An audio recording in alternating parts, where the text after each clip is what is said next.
So the last video that I made was right before I left for my backpacking trip.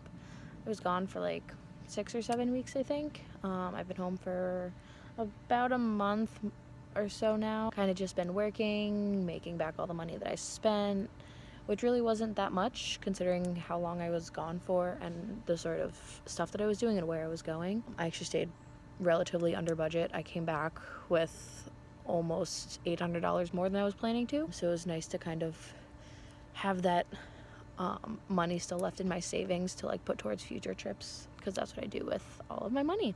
Today I'm just kind of gonna ramble on about how I can afford to travel, both back when I was still a student and even now when I'm still like broke as hell. It's really not that difficult to do. Before I do start, I am currently at my lifeguarding job. That's why there's like this weird reflection on my face. It's absolutely gorgeous out, so I figured I'd take advantage of the natural light. So I guess the main way that I'm able to sort of afford to travel as much as I do, like I said, both when I was a student and even now, I'm constantly working 2 or more jobs. Like in the summer, I lifeguard. I also work at a couple different restaurants. I waitress, I host, especially back when I was a student, because I couldn't really have a full-time job since I was going to school, obviously, and interning. So I was just kind of working a crazy amount of hours and just banking all of my money. So I guess that's like the number one tip that I have, is just like work your ass off, get an extra job if you have to, even if it's only a few extra hours a week, extra money that you can just put in your bank account. Obviously, I'm only 20 years old. I graduated super early, and I was lucky enough that my parents allowed me, I guess, to stay living at home while I was in school. I didn't go away, so I just lived at home for the 2.5 years that I was in school. Didn't have to pay for rent or room and board or anything.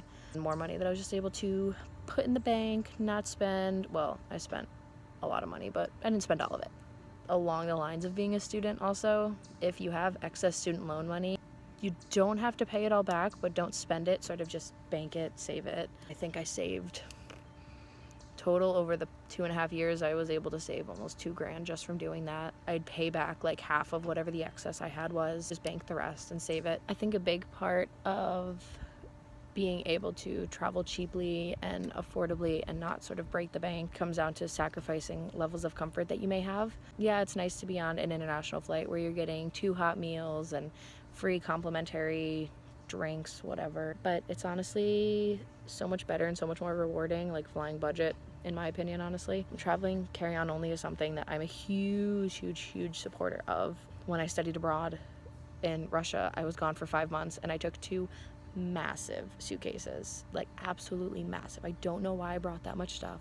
I didn't wear half of it. I didn't touch half of it. I ended up throwing a lot of it out before I came home so that I could bring back the stuff that I bought while I was living there. My roommate and I decided to take a little like weekend trip to Germany. Found super cheap flights. I think it was Air Baltic or something. So that was sort of the first time I was forced to carry with just a backpack on me. But it was just so freeing being able to walk from the train station and the airport and like not have to go to baggage claim and just have my bag on my back with all of my stuff in it that I needed, and I could just walk right through passport control and get like right on the subway to get to my hostel.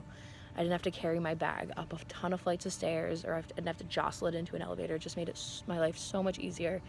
And since then, I don't think I've checked a bag on any flight, even on ones where I don't have to pay for it. It's just so much easier. It saves so much time and so much energy and hassle, and it really forces you to think about what you need and not, oh, but I might need that. Like, only bring what you know you're gonna need, because if you might need it, then you're probably not going to. Yeah, it's really difficult at first, but it's so worth it once you get used to it.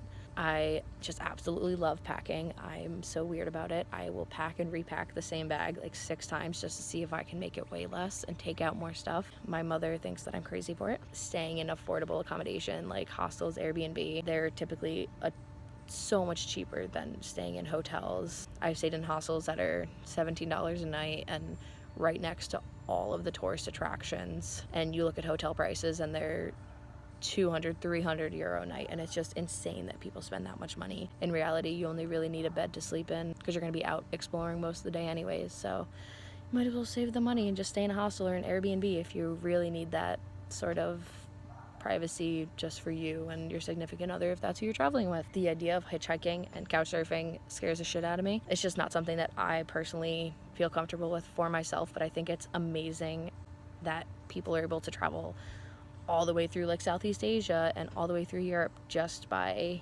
hitchhiking and couch surfing and like not spending any money on that sort of stuff. I don't know if I just couldn't right now. I love hearing the stories that people have from that sort of stuff though, and I think it's amazing if you're a super adventurous soul and you're comfortable with that sort of stuff. I think it's something that you should totally just go out there and do it. Save all the money that you can, stretch that budget and just make it last. I think being flexible is probably one of the most important things about traveling affordably. You're working full-time or you're a student or whatever, if you're just like in between jobs and you want to go out and go see the world, try to be as flexible as possible. I live off of Google Flights and Skyscanner. I'm constantly on both of them looking for deals, looking for super cheap flights to wherever. I'm not really picky about destinations. It definitely helps not having a set city that I want to go to. You want to go to like these major super touristy places that might be a little bit more expensive to fly into, but you can fly to an equally cool but cheaper place for way less money if you can help it. Don't really have set dates that you have to travel on. Play around both of those things, let you see what days are cheapest to fly in and fly out on. Generally, I want to go in the month of December for